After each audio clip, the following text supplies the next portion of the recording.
الحمد لله رب العالمين والصلاة والسلام على أشرف الأنبياء والمرسلين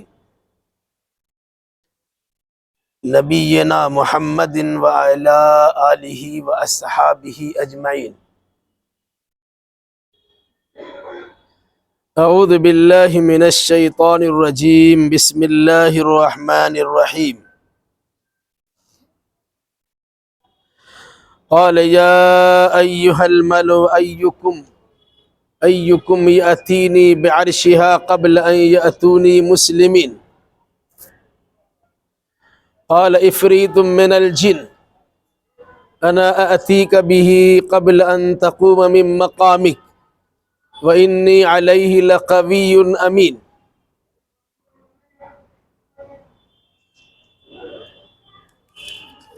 اس سے پہلے کی آیتوں میں حضرت سلیمان علیہ السلام کے خط کا تذکرہ کیا گیا تھا. انہوں نے ایک خط ملکہ سبا بلقیس کے نام بھیجا تھا، جس میں یہ بات درج تھی یہ خط سلیمان علیہ السلام کی طرف سے ہے، اللہ رحمان و رحیم کے نام سے شروع ہے. اس خط کا مضمون تھا اللہ تعالی علیہ وآتونی مسلمین، کہ تم سرکشی مت کرو، فرما بردار ہو کے میرے پاس چلی جاؤ. ملکہ سبا نے اس خط کو اپنے وزیروں اور مشیروں کو سنایا، ان سے مشورہ طلب کیا. کچھ جذباتی وزیروں نے ان کو مشورہ دیا کہ ہمارے پاس طاقت و قوت ہے، ہم سلیمان کا مقابلہ کر سکتے ہیں. ویسے فیصلہ کرنے کا پورا اختیار آپ کو ہے. اس خاتون نے بڑی سنجیدگی کے ساتھ اپنے وزیروں کو سمجھایا، اگر اس کا مقابلہ کرنے کے لیے ہم تیار ہوتے ہیں اور اگر ہم ہار گئے تو کیا ہوگا؟ پھر تو وہ ہماری سلطنت پہ قابض ہو جائیں گے، یہاں ادھم مچائیں گے، فساد بگاڑ پیدا کریں گے، اور ساتھ ساتھ ہمارے یہاں جو ابھی تم وزیر بنے بیٹھے ہو، جب ان کی حکمرانی ہوگی تمہیں ہٹا دیا جائے گا، اب ان کے سارے وزیر و مشیر ہوں گے. پھر مشورہ دیا کام کرتے ہیں کہ سلیمان کا امتحان لیا جائے. وہ دنیا دار بادشاہ ہے یا واقعی وفا شعار بادشاہ ہے؟ ان کی خدمت میں کچھ تحفہ بھیجتے ہیں، اگر تحفہ ملنے کے بعد ان کا دل نرم ہو جاتا ہے تو سمجھا یہ جائے گا کہ انہیں خریدا جا سکتا ہے، تحفے تحائف دے کر ان کی زبان روکی جا سکتی ہے. اور اگر ایسا نہیں ہوا تو پھر اس کا مقابلہ نہیں کر سکتے. چنانچہ انہوں نے ہدیہ بھیج دیا. شاہی انداز کا ہدیہ حضرت سلیمان کے پاس پہنچا تو جو لوگ ہدیہ و تحفہ لے کے پہنچے تھے، سلیمان علیہ السلام سے ان سے کہا کہ تم میرے مال کے ذریعے سے مدد کرتے ہو، ہمارے پاس تو مال کا انبار لگا ہوا ہے، اور جو کچھ اللہ نے مجھے دیا ہے وہ کہیں بہتر ہے تم سے یا تمہاری اس چیز سے جو تم کو اللہ نے دیا ہے. تمہارے پاس جتنا ہے اس سے کہیں بہتر اللہ نے ہمیں دیا ہے. ایسا کرو، اپنا ہدیہ واپس لے کے جاؤ، تم لوگ اسی پہ خوش رہو اور خوشی مناؤ. ہم تمہارے خلاف کارروائی کرنے جا رہے ہیں، ایسی فوج اور ایسا لشکر لے کے آئیں گے کہ جن کا مقابلہ کرنے کی تمہارے اندر طاقت و توانائی نہیں ہوگی. پھر جب ہم غالب آ جائیں گے تو وہاں کے باشیوں کو وہاں سے نکال باہر کر دیں گے، پھر تو وہ ذلیل و خوار اور پست ہو جائیں گے۔ یہ کہتے ہوئے حضرت سلیمان نے ملکہ سبا کا پیش کردہ تحفہ اور ہدیہ کو واپس کر دیا۔ وہ لوگ تحفہ لیے واپس آئے، ملکہ سبا کے سامنے بات آئی، انہوں نے کہا کہ مال لینے ہی میں عافیت ہے، اگر سلیمان نے ہمیں بلایا ہے تو وہیں چلے جانے میں ہمارا فائدہ ہے، نہیں جاتے ہیں پھر ہم کہیں کا نہیں رہیں گے۔ ادھر حوض سے بات کیا، تیاری ہو گئی۔ سلیمان علیہ السلام کو اللہ تبارک و تعالیٰ نے یہ بتلا دیا کہ وہ تیاری کر چکی، آپ کی خدمت میں آ رہی ہے۔ اللہ نیک بندوں کے ہاتھ سے کرامت ظاہر کرتا ہے اور اپنے نبیوں کے ذریعے سے معجزہ کا اظہار بھی کرتا ہے۔ سلیمان علیہ السلام کو خبر جب ملی کہ وہ آنے والی ہے، ملکہ سبا بلقیس آنے والی ہے، تو حضرت سلیمان نے اپنے دربار میں کہا کون ہے جو میرے پاس ملکہ سبا کا تخت یمن سے ہمارے پاس لے آئے گا، کون لانے والا ہے؟ شام و فلسطین سے یمن کی دوری تقریباً 1500 میل، 1500 میل کے فاصلے سے کون آدمی تم میں ایسا ہے جو ملکہ سبا کا تخت ہمارے پاس حاضر کر دے؟ چنانچہ قرآن کہتا ہے قال یا ایھا الملأ ایکم یأتینی بعرشھا قبل ان یأتونی مسلمین۔ ادھر ملکہ سبا چل چکی ہے، اس کے آنے سے پہلے پہلے تم میں سے کون شخص ایسا ہے جو ملکہ سبا کے تخت کو میرے پاس لے آئے؟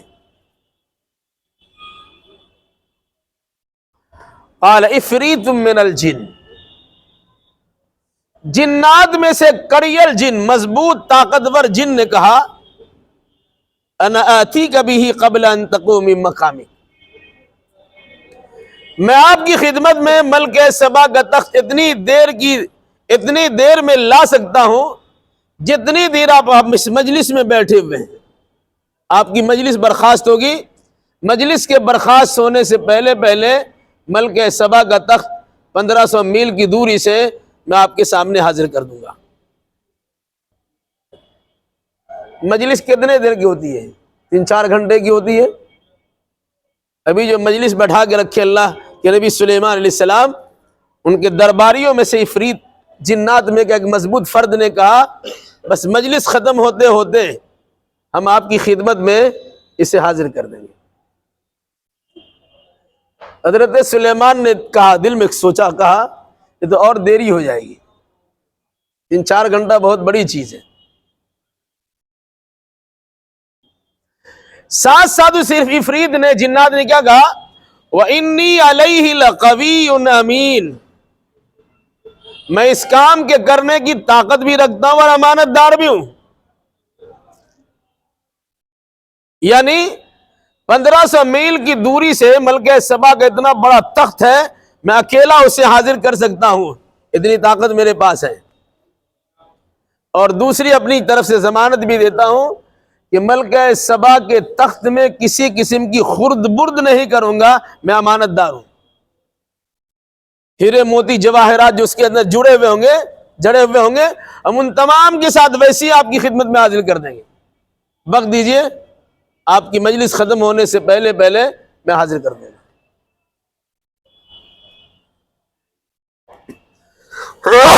سلیمان علیہ السلام نے پھر کہا ہے کوئی لے آئے گا جلدی لا سکتا ہے؟ جنات نے 3-4 گھنٹے کا ٹائم مانگا، لیکن سلیمان علیہ السلام چاہ رہے تھے کہ جنات کی بجائے کوئی کام یہ انسان کر دے، یہ کام کوئی انسان کرے، اور 3-4 گھنٹے کا مجلس کے خاتمے تک کا جو ٹائم مانگا ہے اس سے بھی کم ٹائم میں لے کے آ جائے۔ تو حضرت سلیمان نے کہا ہے کوئی جو اس سے پہلے لا کے ہمارے پاس حاضر کر دیں؟ قال الذي عنده علم من الكتاب انا آتيك به قبل ان يرتد اليك طرفك. تو اس آدمی نے کہا جس کے پاس کتاب کا علم تھا، کیا کہا؟ انا آتیک بہ قبل ان یرتد الیک طرفک، میں اس عرش کو، اس تخت کو، ملکہ سبا کے تخت کو آپ کے سامنے اتنے دیری میں لا سکتا، اتنی ہی دیری میں لا سکتا ہوں جتنی دیری آپ کے پلک جھپکنے میں لگتی ہے. آنکھ بند کیا، کھولا، کتنا ٹائم لگا؟ بھلے اتنے دیری میں ہم آپ کے پاس لا سکتے ہیں. کس نے کہا؟ اندہ علم من الکتاب، جس کے پاس کتاب کا علم تھا. کتاب سے مراد تورات. حضرت موسیٰ علیہ السلام پہ جو کتاب اتری تھی وہ قانون دستور کی حیثیت رکھتی تھی. حضرت داؤد کو کتاب دی گئی جس کا نام زبور ہے، وہ اسی کا کچھ حصہ ہے. اصلی کتاب تھی تورات. تو تورات کا علم جس آدمی کے پاس تھا، اس آدمی نے کیا کہا؟ میں اتنے دیری میں، اتنی مدت میں آپ کے پاس لا سکتا ہوں جتنی مدت میں پلک آپ کی جھپک جائے. آنکھ بند کیجئے اور کھولیے، جتنا ٹائم لگے گا اتنا میں حاضر کر دوں گا. غور کیجئے گا، 1500 میل، ایک میل تقریباً 1.5 کلومیٹر ہوتا ہے. اندازہ لگا لیے کتنا ہو جائے گا؟ 2500 کلومیٹر کی دوری سے صرف اور صرف پلک جھپکنے کی دیری میں اس آدمی نے، جن کے پاس کتاب کا علم تھا، تورات کا وہ عالم تھا، سلیمان علیہ السلام کے سامنے کہا میں لا سکتا ہوں. چنانچہ سلیمان علیہ السلام نے آنکھ بند کیا اور کھولا، دیکھا حاضر ہے. قرآن کہتا ہے فَلَمَّا رَآهُ مُسْتَقِرًّا عِنْدَهُ قَالَ هَذَا مِنْ فَضْلِ رَبِّي. جب حضرت سلیمان نے اس تخت کو دیکھا کہ ان کے پاس وہ موجود ہے تو انہوں نے کہا هَذَا مِنْ فَضْلِ رَبِّي، یہ میرا رب کا فضل ہے. ایک اسے انسان کے بس کی باہر کی بات ہے، کوئی جنات کے اندر اتنی طاقت و قوت نہیں ہے وہ اللہ کے رکھ دے. یہ اللہ تبارک و تعالیٰ کا فضل ہے. اللہ کے فضل کو تسلیم کیا حضرت سلیمان علیہ السلام نے. اور پھر اس کے بعد کہا لِيَبْلُوَنِي أَشْكُرُ أَمْ أَكْفُرُ. یہ فضل و مہربانی کر کے اللہ میری آزمائش کر رہا ہے کہ میں شکریہ ادا کرتا ہوں کہ میں ناشکری کرتا ہوں. وہ انسان کی سوچ سے بالا تر ہے نا. اتنے دور کے فاصلے سے جہاز بھی اگر جاتا ہے تو 2.5 گھنٹہ ضرور لگ جائے گا. یا پلک جھپکنے کی دیری میں حاضر کر دینا ایک بڑی بات تھی. جب حاضر ہو گیا حضرت سلیمان علیہ السلام نے اللہ کا شکر ادا کیا کہ یہ اللہ کا فضل ہے، اس سے میری طاقت و قوت کا کوئی ہاتھ نہیں ہے، یہ اللہ کا فضل ہے. اللہ نے میرے لیے معجزہ کے طور پر اس کام کو آسان کر دیا اور اس بندے کے ذریعے سے ملکہ سبا کے تخت کو یمن سے لا کر ہمارے پاس حاضر کر دیا. فرمایا لیبلونی، تاکہ وہ میری آزمائش کرے، امتحان لے. اشکرو ام اکفر، کہ میں شکریہ ادا کرتا ہوں کہ ناشکری کرتا ہوں. پھر فرمایا ومن شکر فانما یشکر لنفسی، جو انسان شکریہ ادا کرتا ہے تو اس کے شکر کا بدلہ اس کو ملتا ہے. ومن کفر فان ربی غنی کریم، اور جو انسان ناشکری کرتا ہے تو جان لے کہ میرا رب تو بے نیاز ہے اور بڑا کریم ہے، کرم کرنے والا ہے. مطلب کیا ہوا؟ ہمارے شکر کرنے سے اللہ کے درجہ میں اضافہ نہیں ہو جائے گا، اور ہماری ناقدری کرنے کے نتیجے میں اللہ کے درجہ میں کسی قسم کی کمی واقع نہیں ہو جائے گی. ہم شکر ادا کریں گے تو میرا فائدہ ہوگا، ہمارا فائدہ ہوگا. ہم ناقدری کریں گے تو میرا نقصان ہوگا، کسی اور کا نقصان نہیں ہوگا.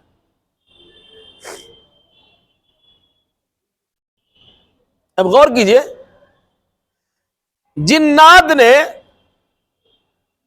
1500 میل کی دوری سے اس تخت کے لانے کے لیے 3-4 گھنٹے کا وقت مانگا۔ ایک انسان جس کے پاس کتاب کا علم تھا، اس نے کرامت کے ساتھ اللہ تبارک و تعالیٰ کے فضل و کرم سے پلک جھپکنے کی دیری میں حاضر کر دیا۔ انسان کا درجہ بڑا ہوا کہ جنات کا؟ انسان کا۔ انسان جنات سے ڈرتا ہے کہ بڑا طاقتور ہے، پاورفل ہے۔ قرآن کہتا ہے کہ انسان تو جنات سے زیادہ طاقتور ہے، اور طاقت کا مظاہرہ اس طرح کیا، جنات نے کہا 3-4 گھنٹے میں لائیں گے، ہم طاقتور ہیں۔ انسان نے کچھ نہیں کہا کتنا دیر میں لائیں گے، لیکن سلیمان علیہ السلام کے سامنے دستگاہ رکھے آگے، آپ کے پلک جھپکنے کی دیری میں حاضر کر سکتا ہوں، چنانچہ حاضر کر دیا۔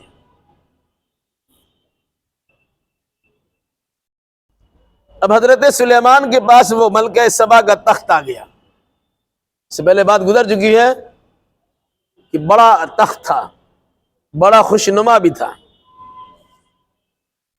قال نکروا لها عرشها، حضرت سلیمان نے کہا یہ تخت آیا ملک سبا کا، اس میں تھوڑی سی تبدیلی کر دو۔ بڑا سجایا سجایا ہے، بڑا خوشنما ہے، اس میں کچھ تبدیلی ایسی کرو تاکہ ہم اس کا امتحان لے سکے کہ وہ اپنے تخت کو پہچان پاتی کہ نہیں پہچان پاتی۔ چنانچہ کہا نکروا لها عرشها، ملکہ سبا کے لیے اس کے تخت میں کچھ تبدیلی کر دو، کچھ کاٹ چھانٹ کر دو یا کچھ گھٹا بڑھا دو۔ ننظر اتہتدی ام تکون من الذین لا یہتدون، پھر ہم دیکھتے ہیں کہ وہ ہدایت پاتی ہے یا ان لوگوں میں شامل ہوتی ہے جس کو ہدایت نہیں ملتی ہے۔ اس کا 2 مفہوم بیان کیا گیا، ایک تو یہ ہے تاکہ ہم دیکھیں کہ وہ اپنے تخت کو پہچان پاتی ہے یا نہ پہچان پاتی ہے، ایک بات۔ دوسری بات، اس اپنے تخت کے اتنے جلدی ملکہ سبا کے تخت کو 1500 میل کی دوری سے اتنی جلدی یہاں حاضر ہونے پر وہ ہدایت پاتی ہے کہ نہیں پاتی ہے، اس موجودہ کو جان کر ایمان لانے کے لیے تیار ہوتی ہے کہ نہیں ہوتی ہے، ہم یہ تماشا یہ دیکھنا چاہتے ہیں، یہ مشاہدہ کرنا چاہتے ہیں۔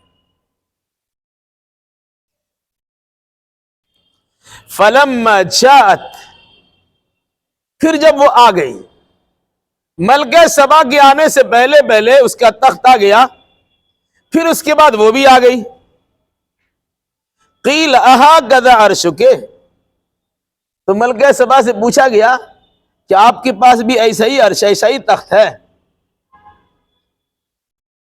ملکہ سبا کا تخت ہے، اسی تخت کے بارے میں مجھ سے پوچھا جا رہا ہے، آپ کے پاس جو تخت ہے کیا ایسا ہی تخت ہے؟ قالت کأنہ ہو، اس نے کہا کہ گویا کہ وہی ہے۔ پورے دور سے کہہ نہیں پا رہے کہ ہاں ایسا ہی ہے، نہیں، کہا کہ ہو بہو ویسی ہی ہے۔ اب جب اس نے ہو بہو اسی کہہ لیا، اس کا مطلب یہ ہے کہ سلیمان علیہ السلام کے معجزہ پہ یقین کیا کہ سلیمان علیہ السلام نبی ہے اور معجزانہ انداز میں اتنے دور کے فاصلے سے وہ منگا سکتے ہیں، وہ میرے ہی تخت کو منگا لیا ہے۔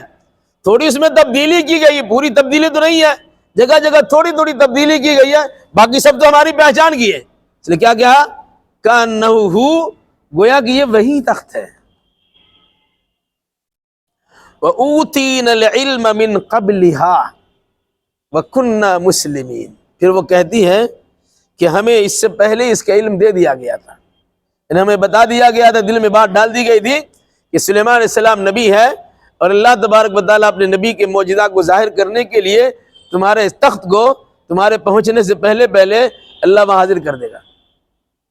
وَكُنَّا مُسْلِمِينَ، اور ہم مصیبت اسلام قبول کر لیے تھے، فرما بردار ہو گئے تھے کہ سلیمان علیہ السلام کوئی عام انسان نہیں ہے، کوئی عام بادشاہ نہیں ہے، تو نبی ہے، کیونکہ عام بادشاہ ہوتے تو میرا تحفہ اور ہدیہ قبول کرنے کے بعد ذرا نرم ہو جاتے، انہوں نے ہدیہ بھی واپس کر دیا اور سخت جملے استعمال کرتے ہوئے کہا مان لو ورنہ تمہاری تباہی و بربادی مسلم ہے۔ تو ہم کو یقین ہو گیا کہ سلیمان علیہ السلام نبی ہے اور معجزانہ انداز میں میرا تخت وہاں پہنچنے والا ہے، اس لیے ہم پہلے ہی اسلام قبول کر لیتے ہیں، وہ آتے ہی اسلام قبول۔ وَصَدَّهَا مَا كَانَتْ تَعْبُدُ مِن دُونِ اللَّهِ، ان کو روک رکھا تھا وہ جن کو یہ اللہ کے مقابلے میں عبادت کرتے تھے، وہ معبودان باطل ان کو روکے ہوئے تھا۔ مطلب کیا ہے؟ وہ صحیح سوچنے کی طرف ان کے توجہ کو مائل ہونے نہیں دیتا تھا، وہ گمراہ کر کے رکھا تھا۔ کہاں کس چکر میں پڑتے ہو، ہم ہی تمہارا خدا، ہم ہی تمہارا معبود ہے، میری بندگی کرو، بس یہی تمہارا معاملہ ہے۔ تو کہا اللہ کے سوا یہ جن جن کی پوجا کرتے تھے انہوں نے ان کو سلیمان علیہ السلام کے پاس جانے سے یا سلیمان علیہ السلام پر ایمان لانے سے روک رکھا تھا، لیکن جب اللہ نے یہ رکاوٹ دور کر دی تو سلیمان علیہ السلام پر وہ ایمان بھی لے آئی اور ان کی خدمت میں مسلمان ہو کے حاضر بھی ہوگی۔ انہا کانت من قوم کافرین، کیونکہ یہ پہلے کافر لوگوں میں سے تھی۔ ظاہر سی بات ہے، سورج کی پوجا کرتے تھے، اللہ کے مقابلے میں غیر اللہ کی بندگی کرنے والی تھی، تو جو عبادت اللہ کے علاوہ غیر اللہ کی کرتے تھے اسی پہ خوش تھے، ان کو وہی چیز اچھی لگ رہی تھی۔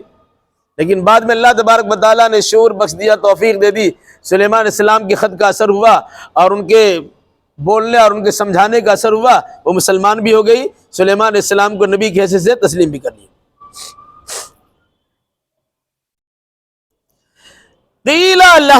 قیل لہدخل السرح، اب سلیمان علیہ السلام نے ملک سبا کے شان و شوکت کے مطابق ان کی تعظیم و تکریم بجا لائی۔